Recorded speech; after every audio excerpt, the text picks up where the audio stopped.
نحمده ونصلي على رسوله الكريم اما بعد اعوذ بالله من الشيطان الرجيم بسم الله الرحمن الرحيم فبما نقضهم ميثاقهم لعناهم وجعلنا قلوبهم قاسية يحرفون الكلم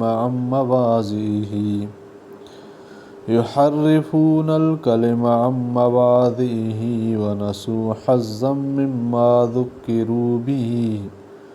ولا تزال تطلع على خائنة منهم إلا قليلا منهم فاعف عنهم واصفح ان اللہ يحب المحسنین فبما نقضهم میثاقهم سو ان کے عہد توڑنے پر ہم نے ان پر لعنت کی اور کر دیا ہم نے ان کے دلوں کو سخت، پھیرتے ہیں کلام کو اس کے ٹھکانے سے اور بھول گئے نفع اٹھانا اس نصیحت سے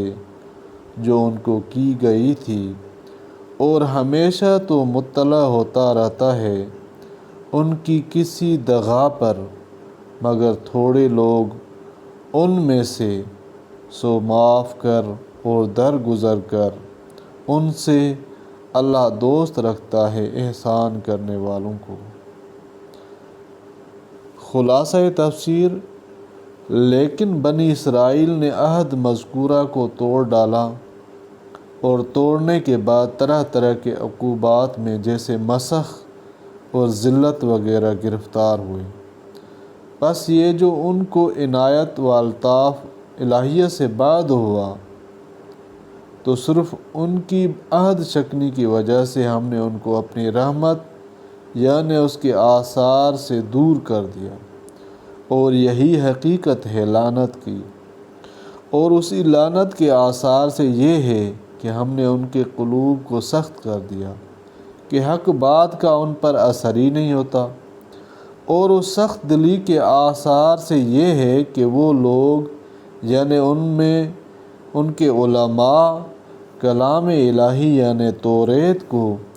اس کے الفاظ یا مطالب کے مواقع سے بدلتے ہیں، یعنی تحریف لفظی یا تحریف معنوی کرتے ہیں، اور اس تحریف کا اثر یہ ہوا کہ وہ لوگ جو کچھ ان کو توریت میں نصیحت کی گئی تھی اس میں سے اپنا ایک بڑا حصہ نفع کا جو کہ ان کو عمل کرنے سے نصیب ہوتا فوت کر بیٹھے، کیونکہ زیادہ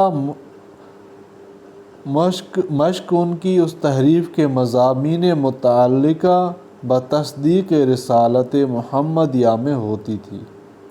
اور ظاہر ہے کہ ایمان سے زیادہ بڑا حصہ کیا ہوگا۔ غرض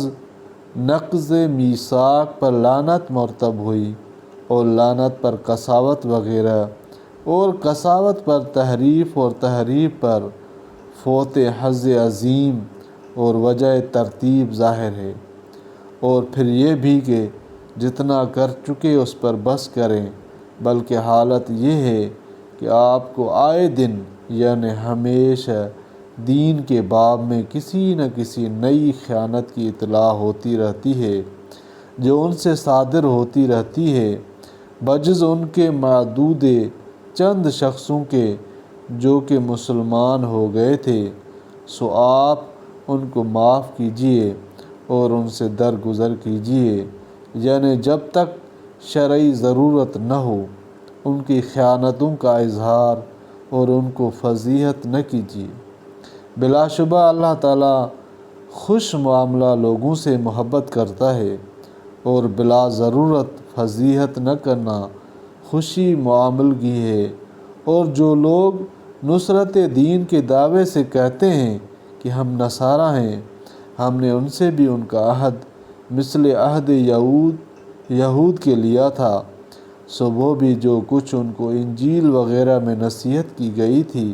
اس میں سے اپنا ایک بڑا حصہ نفع کا جو کہ ان کو عمل کرنے سے نصیب ہوتا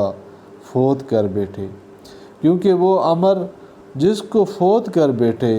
توحید ہے اور ایمان ہے جناب رسول اللہ صلی اللہ علیہ وآلہ وسلم پر، جس کا حکم ان کو بھی ہوا تھا، اور اس کا حظ عظیم ہونا